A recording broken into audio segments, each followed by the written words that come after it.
노화, 이제 우리가 늙어가는 것, 노화와 우리의 죽음, 이것이 하나님의 형벌인가? 우리가 인간 수명 100세 시대라고 말하죠. 그래서 호모 한드레드 시대를 살고 있다, 그렇게 말을 합니다. 우리 인간의 수명이 그만큼 늘어났다는 뜻입니다. 우리 인간이 100세 시대를 맞았다고 해서 그렇다고 안 아프고 안 늙고 안 죽는다는 의미는 아닙니다. 그래서 우리가 수명이 늘었는데 그 긴 기간 동안에 아프거나 무기력함으로 우리가 세월을 보내는 것이 늘어난다면 이것은 오히려 더 큰 고통일 것입니다. 그래서 우리가 어떻게 하면 늘어난 수명을 더 활기차고 보람있고 능률적으로 살아갈 수 있을 것인가 하는 것이 오늘 우리의 과제가 될 것입니다. 우리가 아무리 믿음이 강하고 또 나름대로 정결한 음식을 가려서 먹고 적절한 운동을 하고 우리의 정신 건강을 잘 관리하고 좋은 동료들과 가족들과 함께 그렇게 살아가는 그런 전인적인 건강을 위해서 아무리 노력하고 애를 써도 나이가 먹어감에 따라서 우리 몸이 더 약해지는 것을 막을 수는 없습니다.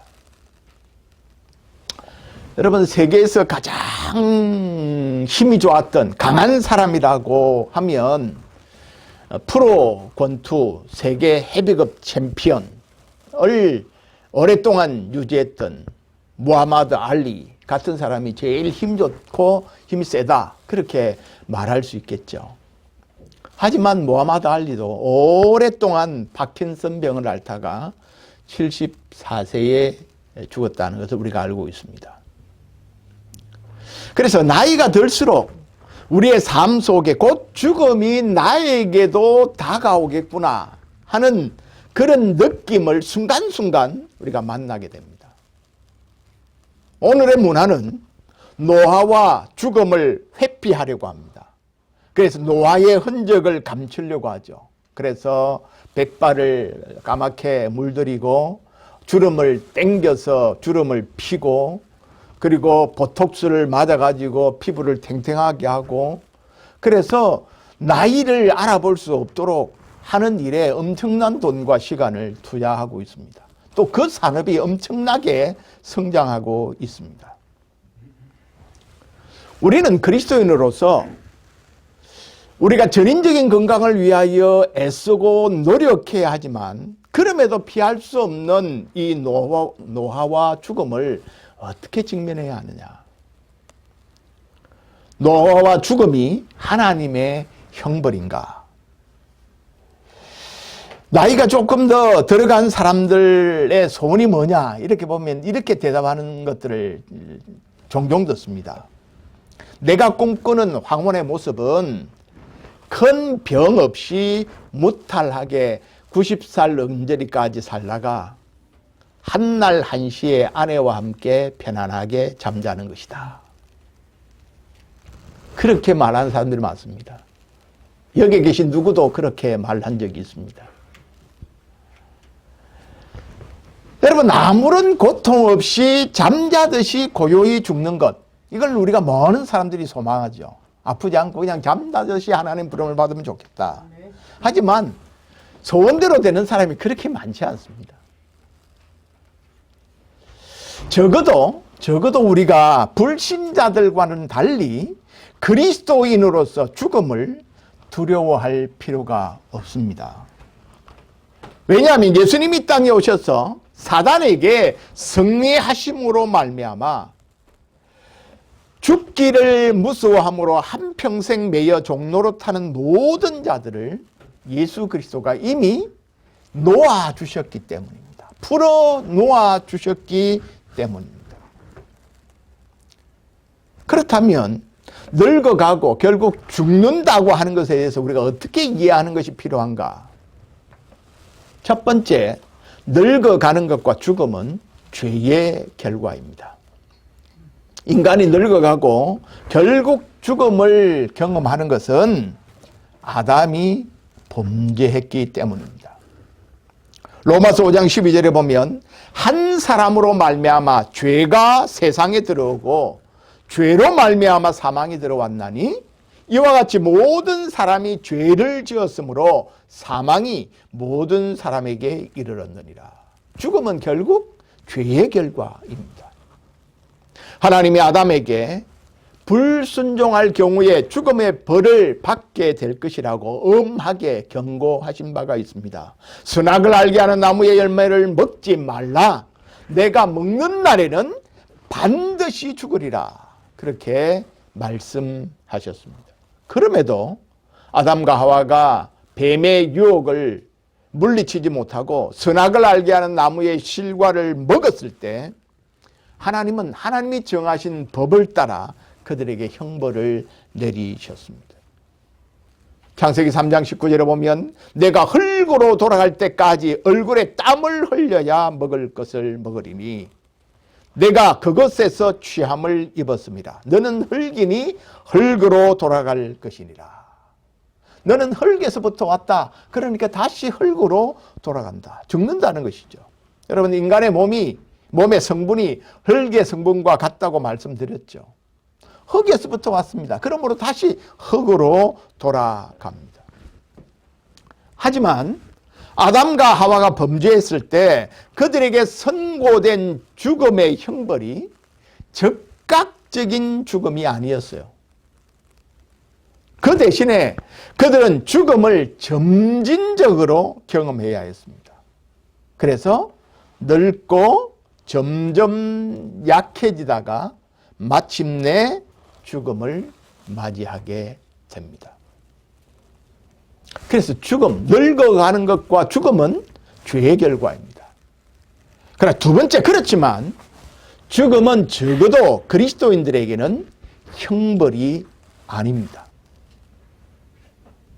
바울은 로마서 8장 1절에 그리스도 예수 안에 있는 자에게는 결코 뭐가 없다고요? 정죄함이 없다라고 단언합니다. 그리스도인들에게 일어나는 그 어떤 불행이나 심지어 죽음도 그것이 하나님이 우리를 정죄한 형벌은 아니라는 뜻입니다. 왜냐하면 우리의 죄에 대한 모든 형벌은 이미 예수 그리스도의 십자가의 벌로 다 치루어졌습니다. 값을 다 지불했습니다. 따라서 그리스도인들도 여전히 죽음을 경험하긴 하지만 그리스도인의 죽음은 하나님의 처벌이나 혹은 우리의 죄에 대한 하나님의 형벌이 아닙니다. 죽음의 형벌은 예수 그리스도가 이미 지불하셨기 때문에 더 이상 우리에게 적용되지 않습니다. 그렇다면 현실적으로 늙어감과 죽음은 무엇 때문인가? 이것은 타락한 세상에서 살아온 삶의 최종적인 결과물입니다. 하나님은 이 세상에서 아담의 죄로 인한 모든 해악을 한 번에 제거하지 않으셨습니다. 특별히 우리의 죽음의 문제는 최후의 심판 및 새 하늘과 새 땅의 출현까지 기다리는 쪽을 선택하셨습니다. 우리는 여전히 예수 그리스도를 믿어 구원받았음에도 불구하고 타락한 세상 가운데 살아가고 있습니다. 우리가 이 땅에서 누리는 구원은 완전하지 않습니다. 죽음은 장차 제거될 이 타락한 세계에 속한 것 중에서 마지막으로 제거될 것입니다. 그래서 바울은 고린도전서 15장 24절 이하에 보면 그 후에는 마지막이니 그가 모든 통치와 모든 권세와 능력을 멸하시고 나라를 아버지 하나님께 바칠 때라. 그가 모든 원수를 그 발 아래에 둘 때까지 반드시 왕노릇 하시리니 맨 나중에 멸망받을 원수는 사망이니라. 그렇게 말했습니다. 맨 마지막에 심판받아서 맨 마지막에 해결되어야 할 문제가 사망이라 하는 것이죠. 그러니 인간에서 죽음이 완전히 제거될 때는 언제라고요? 예수 그리스도가 다시 오실 때라는 것입니다. 따라서 그리스도가 재림하실 때까지 죽음은 그리스도인들의 삶 가운데도 여전히 하나의 현실이고 실체입니다. 우리에게 찾아오는 죽음은 우리의 개별적인 죄에 대한 형벌은 아니지만 그 형벌은 누가 받았다고요? 이미 예수 그리스도가 받으셨다는 것입니다. 예수 그리스도가 대신 죄값을 치르셨기 때문에 형벌은 우리가 더 이상 받지 않는다는 것이죠. 죄들에 대한 형벌이 아니긴 하지만 죄의 모든 효과가 아직 완전히 제거되지 않았기 때문에 타락한 세상 속에 살아온 삶의 결과로 우리는 죽음을 피하지 못한다는 것입니다. 죽음뿐만 아니라 우리가 이 세상에서 당하는 여러 가지 늙어가는 것이라든지 병에 걸린다든지 상해를 뭐 교통사고를 당한다든지 자연적인 재해를 경험한다든지 이런 것도 우리는 하나님의 백성이니까 불신자들은 폭우가 나서 쓰레갈 때 그때 예수 믿는 사람들은 싹 살려주고 이렇게 하지는 않는다는 것입니다. 물론 때때로 하나님이 성도의 기도를 통해서 성도의 기도에 응답하셔서 타락의 결과물 중에서 질병에서 건져주기도 하시고 사고로부터 건져내시기도 하시고 그런 것을 피하는 일도 있지만 그리스도가 다시 오실 때까지는 죽음을 포함한 모든 타락의 결과물을 그리스도인이라고 해도 피할 수 없다는 것입니다. 그래서 하나님은 우리의 늙어감과 죽음의 경험을 그럼 이것은 아무 소용이 없는 것이냐? 그렇지 않습니다. 우리를 하나님을 닮아가게 하는 예수 그리스도를 닮아가는 성화의 도구로 이 어려움들을 사용해 가십니다. 그리스도인들은 예수 그리스도께서 이미 모든 형벌을 대신 당하셨기에 자신의 죄에 대하여 어떤 형벌을 치를 필요가 없습니다. 따라서 우리가 이 현세의 삶 속에서 고통과 고난에 직면하게 됐을 때 우리는 그것이 하나님이 나를 심판하신다, 하나님이 나를 벌하신다 라고 생각해서는 안 됩니다. 다만 고통과 고난이 말씀드린 대로 우리가 이 타락한 세상에 살고 있기 때문에 어쩔 수 없이 타락한 세상의 결과물을 우리도 경험하는 것입니다. 쉽게 표현하면 환경 오염된 데서 우리가 음식을 먹으면 그 음식을 통해서 우리가 질병에 걸릴 수 있는 것이죠. 우리가 무분별하게 자연을 개발한 것 때문에 지금 지구가 더워져서 지구온난화로 인하여 홍수, 가뭄, 화재 이런 것들을 당하게 되고 그 재난들을 우리가 지금 경험하고 있지 않습니까? 그래서 이런 결과물이라는 것이죠. 우리가 그 타락한 세상에 살고 있기 때문에 당하는 결과물. 또 어떤 때는 하나님이 고난을 통해서 우리의 유익을 위해 우리를 훈육하시고 연단하는 수단으로 사용하십니다. 때로는 하나님이 우리에게 이러한 역경과 고난을 통해서 우리가 하나님을 향한 우리의 믿음을 표현하게 만들고 하나님 안에서 그 가운데서 하나님의 위로와 은혜를 받아서 이 땅에서 기쁨과 행복을 누리는 경험을 하게 하는 수단으로 사용합니다. 그래서 야고보 사도는 야고보 1장 2절 이하에 보면 내 형제들아 너희가 여러 가지 시험을 당하거든 온전히 어떻게 하라고요? 기쁘게 여기라. 왜 시험 가운데 기뻐하라고 말했습니까? 그 이유는 너희 믿음의 시련이 인내를 만들어내는 줄 너희가 알미라. 인내를 온전히 이루라. 그리하면 너희로 온전하고 구비하여 조금도 부족함이 없게 하려 함이라. 그 말합니다. 여러분, 우리가 때로 나이가 들어가면서 늙어지고 병 들어가고 연약해지는 모든 과정을 통해서 하나님이 우리의 거룩함을 더 완성시켜 가시고 우리를 하나님을 닮은 성숙한 하나님의 사람들로 만들어가는 훈련의 과정이라는 사실입니다. 바울은 자신의 삶의 목표가 그리스도와 함께 되는 것, 그리스도와 같이 되는 것이라고 말했습니다. 그리스도와 같이 되는 것.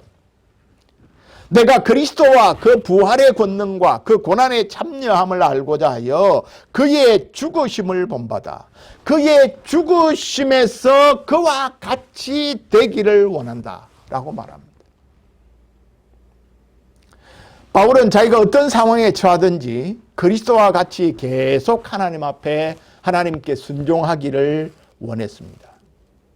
어떠한 형편에도 하나님을 믿고 의지하며 또 예수 그리스도가 우리를 용서한 것처럼 다른 사람들을 용서하고 섬기기를 원했고 심지어 자기의 고통과 자기의 죽음조차도 하나님께 영광을 돌리게 되는 것을 자신의 삶의 목표로 삼았다는 것입니다.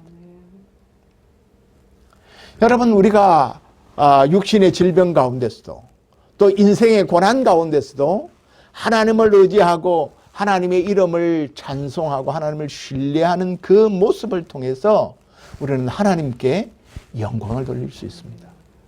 우리가 사업이 잘 되고 돈을 잘 벌고 건강하고 지위가 높아지고 물론 그런 것을 통해서도 하나님께 영광이 될 수 있겠죠. 그러나 어려운 상황, 힘든 상황, 고통스러운 상황 속에서도 믿음을 지키고 하나님을 온전히 신뢰하고 하나님을 높이는 그 모습이 오히려 더 하나님께 기쁨이 된다는 사실입니다. 그래서 바울은 자신이 옥에 있을 때 자기가 그곳에서 죽을지 아니면 살아나가게 될지 알지 못하는 그런 상황에서도 이렇게 말합니다. 나의 간절한 기대와 소망을 따라 아무 일에든지 부끄러워하지 아니하고 지금도 전과 같이 온전히 담대하여 살든지 죽든지 내 몸에서 그리스도가 존귀하게 되려 한다. 자기의 삶 가운데 살고 죽는 것은 그에겐 근본적으로 중요한 문제가 아니라는 것입니다. 살든지 죽든지 자기를 통해서 그리스도가 존귀하게 되기를 원한다 라고 고백하고 있습니다. 여러분, 우리가 늙어간다고 하는 것, 또 죽음이라고 하는 것은 죄의 결과로 찾아온 결과물이기 때문에 좋은 것들이 아닙니다. 하지만 주님은 그것을 통해서도 우리가 더욱 주님을 의지하고 닮아가게 하는 성화의 도구로, 성숙의 도구로 사용하신다는 것을 우리는 잊지 말아야 합니다. 그렇다면 우리가 늙어진다고 하는 것은 나쁘기만 한 것이냐, 육신이 약해진다고 하는 것은 나쁜 것이냐, 그렇지만은 않습니다. 노화와 함께 늙어가는 것과 함께 찾아오는 복들도 많이 있습니다. 잠언 16장 31절에 백발은 영광의 면류관이라 공의로운 길에서 얻으리라 그랬습니다. 여기 백발은 뭘 상징할까요? 늙은 노년을 상징하는 것이죠. 노년에게 있어서 이 백발은 그가 의로운 삶을 살았다고 하는 면류관이라는 것입니다. 그러니까 뭐 그냥 이 말의 의미는 그냥 머리만 허여면 뭐 면류관이 있다 그런 의미가 아니라 우리가 나이가 들어서 비록 겉으로는 변해서 백발이 되어도 우리가 공의롭고 경건한 삶을 맞이하면 그 살았던 삶이 그에게 영광이고 면류관이라는 것입니다. 우리가 늙어간다는 것은 우리의 사역과 일상적인 삶 속에서 그리스도를 더 많이 의지하고 신뢰하는 기회가 됩니다. 바울은 그가 사역을 하면서 자기 몸에 있는 육체의 고통을 제거해 주기를 하나님께 몇 번이나 구했지만 하나님이 그 요청을 들어주시지 않았습니다. 바울은 자기의 손수건을 병든 사람에게 얹어도 그 병든 사람이 나을 만큼 능력을 나타냈던 사람입니다. 하지만 자기의 육체의 고통에 대해서는 하나님 앞에 간절하게 몇 번이나 구했음에도 불구하고 하나님의 응답은 이렇습니다. 내 은혜가 내게 족하다. 그러면서 뭐라고 말씀하시느냐면 하나님이 내 능력이 약한 데서 온전해진다. 그렇게 말씀을 하십니다. 이 하나님의 응답에 대해서 바울은 이렇게 결론을 이렇게 받아들이죠. 그러므로 도리어 크게 기뻐함으로 하나님이 자기의 육체의 질병을 고쳐주지 않았는데 그 상황에서 바울은 크게 기뻐했다 그랬어요. 왜? 나의 여러 약한 것들에 대하여 자랑하리니 이는 그리스도의 능력이 내게 머물게 하려 함이라. 내가 이렇게 육신의 연약함이 있어서 연약함 가운데 고통을 느끼고 힘들 때마다 바울은 뭐 한다는 거예요? 그리스도를 의지한다는 것입니다. 그리스도를 바라본다는 것입니다. 그래서 내가 강한 것보다 내가 의지하는 그리스도의 능력이 나에게 나타남으로 내 강함보다 그리스도의 강함이 드러나는 기회이기 때문에 나는 오히려 이것을 기뻐한다. 고 말씀했습니다. 여러분, 이게 얼마나 놀라운 통찰입니까? 내가 육신으로 건강하고 강한 것보다 내가 약할 때마다 나와 함께 하시는 주님의 능력을 내가 의지하고 신뢰함으로 그 주님의 능력이 나를 지배하고 통치하는 그것이 오히려 나에게 더 영광스러운 일이다. 그러므로 내가 그리스도를 위하여 약한 것들과 능욕과 궁핍과 박해와 곤고를 기뻐하노니 이는 내가 약한 그때에 강함이라. 할렐루야. 여러분, 우리의 나이가 들어가면서 육신적으로 이것저것은 아프죠. 고통스럽죠. 힘들죠. 그러나 그럴 때 우리가 더욱더 주님을 의지하게 됩니다. 노화의 과정은 늙어간다는 것은 우리의 육신을 더 힘이 없고 약해지게 만듭니다. 우리가 약할 때 그리스도의 능력이 온전해지는지를 발견할 수 있는 기회를 제공해 줍니다. 내가 정말 내 실력과 내 힘과 내 육신을 의지하느냐, 아니면 내가 정말 그리스도를 신뢰하고 의지하고 있는가, 그걸 발견하는 기회인 것이죠. 노년이 된 그리스도인이 자신의 실력이나 재능을 의지하지 않고 연약한 자를 사용하시는 하나님의 능력을 자랑하고 증거하는 기회가 된다는 것이죠. 또한 노년의 삶은 늙어간다는 것은 우리를 거룩하게 하고 영적으로 성숙하게 하고 우리가 더 하나님을 신뢰하여 기도하게 하므로 우리가 영적인 성숙을 가져오게 한다는 것입니다.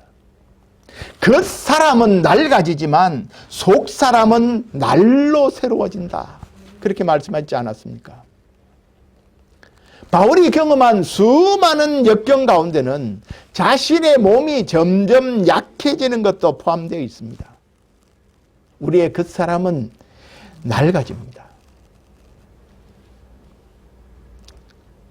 오늘 아침에도요, 제가 아침에 계란을 전기 코드에 꼽는 그것으로 계란을 삶는데 계란이 다 삶기면 삐삐삐삐 하고 소리가 납니다. 근데 저는 바로 그 앞에 그 서재에 있어서 아침 설교를 다시 마무리하는 그런 시간을 가졌는데 소리가 안 들렸어요.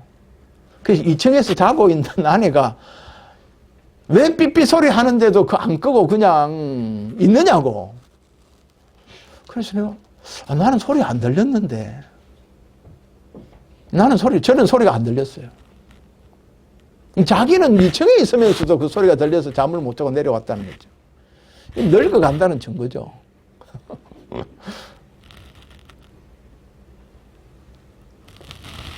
여러분, 그렇다 하더라도 우리가 낙심할 필요는 없습니다. 그 사람은 결국 낡아질 수밖에 없어요. 관절이 망개져서 다리가 아플 수밖에 없고 손가락이 아플 수밖에 없고, 예? 엉덩이에 아파서 앉아있기가 힘들 수밖에 없고 어쩔 수 없어요. 세월이 가면 어쩔 수 없는 것입니다. 그러나 여러분, 우리의 속 사람은 날로 새로워질 수 있습니다. 그 사람이 낡은 것이 속 사람이 또 같이 낡아진다. 그것은 있을 수 없는 일입니다. 비록 육신이 약해진다 할지라도 우리의 속 사람이 날로 새로워지면서 우리는 경건과 기도 속에서 하나님께 더 가까이 나아갈 수 있고 하나님과 더 깊은 사귐을 가질 수가 있습니다. 우리가 그렇게 우리의 우리 늙어가는 시간들을 사용하는 것이죠. 또한 우리가 처한 온갖 어려운 가운데서 하나님이 우리 가운데 적절하게 응답해 주실 것을 우리가 믿어야 합니다. 하나님은 날마다 우리가 처한 상황에서 우리에게 피할 길을 열어주십니다. 그래서 어떤 상황에서도 우리 하나님을 기쁘시게 해드리는 방식으로 우리가 응답할 수 있도록 우리를 도우신다는 사실을 우리는 믿어야 합니다. 우리는 육신이 약해질 때마다 하나님, 내가 하나님 앞에 서는 그날까지 나를 늘 새롭게 해주시고 나에게 힘을 더하여 주시고 하나님 감당할 수 있는 충분한 힘을 공급해 주십시오. 다른 곳에 힘을 얻을 수 없습니다. 하나님 나를 지켜주십시오. 그래서 우리가 연약할 때에 더욱 하나님을 의지하고 신뢰하는 법을 배울 수 있는 것이죠. 우리의 육신이 늙어갈수록 노화의 징후들이 나타납니다. 기력이 약화되죠. 귀가 잘 안 들리죠. 머리는 허옇게 백발이 되죠. 얼굴과 피부에는 주름살이 더 많이 생겨납니다. 관절이 아프다고 막 하소연을 합니다. 그러나 여러분, 이것은 나쁜 것만이 아니라 우리의 존귀함의 상징입니다. 무슨 말이냐? 잠언 20장 19절에도 보면 젊은 자의 영화는 그의 힘이요.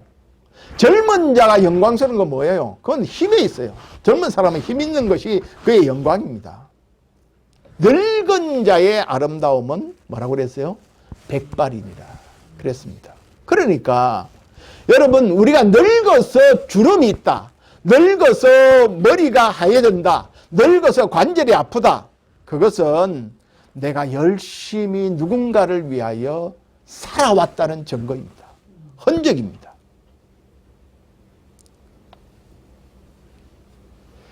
여러분, 우리가 늙어가고 약해지는 것은 자연스러운 일입니다. 그걸 피할 수는 없습니다.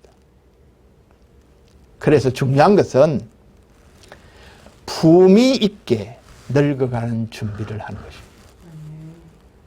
품위 있게 늙어가자. 늙음을 피할 수는 없다면 우리가 좀 더 늙어가는 것을 품위 있게 가자. 레위기 19장 32절에 보면 너는 센 머리 앞에서 일어서고 노인의 얼굴을 공경하며 내 하나님을 경외하라 그랬습니다. 그러니까 하나님을 경외하는 것을 어떻게 표현하라고요? 늙은 사람 앞에 일어나고 노인의 얼굴을 공경하라, 그렇게 말씀했습니다.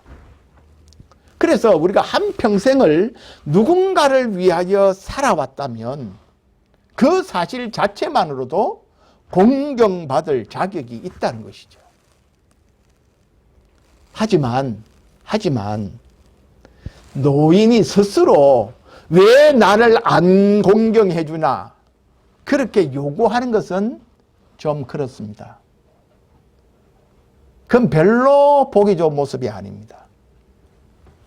스스로 다른 사람이, 젊은 사람이, 나이 어린 사람이, 자녀들이 부모를 공경하고 어른들을 존중해 주는 그런 삶을 우리가 살아야 합니다.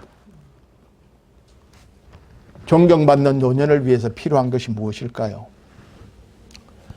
누구든지 여러분 품위 있는 늙음을 원할 것입니다. 품위 있게 늙어가기를 원할 것입니다. 그런데 그거 쉽지 않습니다. 여러분, 시대에 관계없이 적용되는 황금률, 이것을 우리가 늙어가는 사람들도 기억해야 합니다. 무엇입니까? 남에게 무엇이든지 남에게 대접을 받고자 하는 대로 남을 대접하라. 내가 다른 사람들에게 친절하게 대하고 감사를 표현하고 다른 사람을 존중하고 다른 사람들을 귀하게 여긴 만큼 내가 노년에 그런 삶을 받게 된다는 것입니다. 그래서 여러분, 우리가 살아가면서 적절한 반응, 다른 사람을 향한 배려, 또 우리가 사용하는 언어의 적절한 이런 것들을 잘 사용해야 합니다. 이건 그렇게 돈 드는 것이 아닙니다. 작은 습관부터 바꿔가야 합니다. 노년에 우리의 삶이 좀 더 품이 있고 다른 사람들이 야, 내가 노인인데 너 뭐 안 알아줘? 그렇게 하는 것이 아니라 자연스럽게 머리를 숙이고 존중해주는 그런 삶을 살도록 품위 있게 살기 위해서 우리의 작은 습관부터 고쳐야 합니다. 또한 여러분, 무엇보다도 나이가 들수록 좋은 인간관계를 맺는 것이 필요합니다. 물론 하나님과의 좋은 관계를 맺는 게 1차적이죠.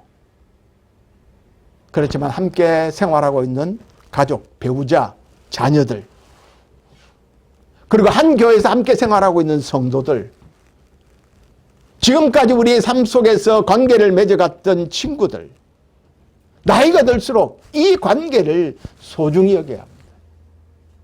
여러분들이 나이가 들수록 자꾸 자기의 어떤 그 영역을 축소시키는 것은 지혜롭지 못합니다. 누가복음 16장 9절에 보면 이런 구절이 있습니다. 저는 요즘 이 구절이 굉장히 마음에 많이 와 닿아요. 불의한 재물로 친구를 사귀라. 여러분, 재물 자체가 불의하다 그런 의미는 아닙니다. 그러나 재물을 얻는데 그 재물을 얻는 것으로 인해서 좋은 관계를 맺는데 그 재물을 사용하는 것이 지혜로운 삶이다. 그렇게 말하는 것이죠. 불의한 재물로 친구를 사귀라. 그리하면 그 재물이 없어질 때에 그들이 너희를 영주할 처소로 영접하리라. 그런 말씀을 봅니다. 여러분, 재물 영원한 것 아닙니다. 우리가 힘들고 애써서 모은 재물을 다른 사람을 위해 쓴다는 것 쉬운 일이 아닙니다. 그러나 그 재물로 좋은 친구를 사귀면 더 큰 일에 투자한 것이 됩니다. 그리고 또 한 가지, 우리의 노년의 삶을 좀 더 품위 있게 살려면 새로운 것을 시도하는 일을 두려워하지 말라는 말입니다. 활동 영역을 넓혀가고요, 새롭게 무언가를 배우는 일을 시도하라는 것입니다. 시도하기에 늦은 때는 없습니다. 여러분 KFC 앞에 가면 하얀 정장 입은 할아버지 서 계시죠? 커널 샌더스라고 하는 KFC를 시작한 오너의 모습입니다. 그는 무려 65세에 사업에 실패를 합니다. 부도가 났어요. 그래서 켄터키주 정부에서부터 받은 사회보장금 $100 남짓을 손에 쥐고 새로운 사업계획서를 만들었습니다. 무려 1008번의 거절을 당했는데 그 거절을 당하고 창립한 치킨 가게가 KFC입니다. 65세의 사업이 망했어도 좌절하지 않고 새로운 도전을 준비한 사람이죠. 나이 들었다, 늙었다, 더 이상 뭐 할 게 없다, 그렇게 생각하는 것은 지혜로운 것이 아닙니다. 도전하는 것, 뭘 배우는 것, 조그만 것이라도 실행해 보는 것, 안 했던 것을 해보는 것을 두려워하지 마십시오. 안 먹어본 것도 먹어보고, 가지 않은 것보다 해보고, 가보고, 시도하고 계속 해야만 우리의 활동이 풍요로워지는 것이죠. 노년의 삶이 더 풍요로워질 수 있는 것입니다. 여러분, 늙어가는 것을 두려워하지 마십시오. 두려워해봤자 피할 수 없는 것이라고 한다면 우리의 자세는 수용하고 적응하고 대비하는 것이죠. 노화는 자연스러운 과정입니다. 신체 기능의 약화와 쇠퇴를 부정하거나 두려워할 필요는 없습니다. 노년에도 누릴 수 있는 삶의 재미와 보람 또한 분명히 있습니다. 그리고 그리스도인들에게 있어서 죽음은 끝이 아닙니다. 새로운 삶으로 옮겨가는 것입니다. 제가 자주 말씀드리는 것이지만 죽음은 이사 가는 것이고 이민을 가는 것입니다. 우리는 매주일 사도신경을 암송할 때마다 죄를 사하여 주시는 것과 몸이 다시 사는 것과 영원히 사는 것을 믿사옵나이다 라고 고백합니다. 그리스도가 우리를 위해서 십자가에서 모든 죄값을 치러주셨기에 죽음은 더 이상 형벌이 아니라 죄의 결과물일 뿐입니다. 그리스도인은 죽음을 통해서 아름답고 복된 새로운 생명에 참여하게 됩니다. 그렇다고 해서 그리스도인들에게는 죽음이 두렵지 않거나 슬픈 일이 아니다. 그것은 아닙니다. 그리스도인들도 죽음 앞에 저항합니다. 하나님 내 생명을 연장시켜 주십시오. 간구합니다. 이것은 인간의 본성입니다. 그러나 주님은 우리가 예수님이 나를 위하여 베푸신 사랑과 제사함과 영원한 생명에 대한 믿음으로 우리가 이 죽음을 당당하게 맞이하도록 도우실 것입니다. 죽음을 향한 가장 좋은 준비는 날마다 믿음으로 하나님을 의지하며 살아가는 것입니다. 하나님이 우리에게 주신 생명을 살아가는 동안, 생명이 있는 동안 사랑하며 기회 있는 대로 섬기며 그리스도를 증거하며 살아가는 우리 모두가 되시기를 주님의 이름으로 축복합니다.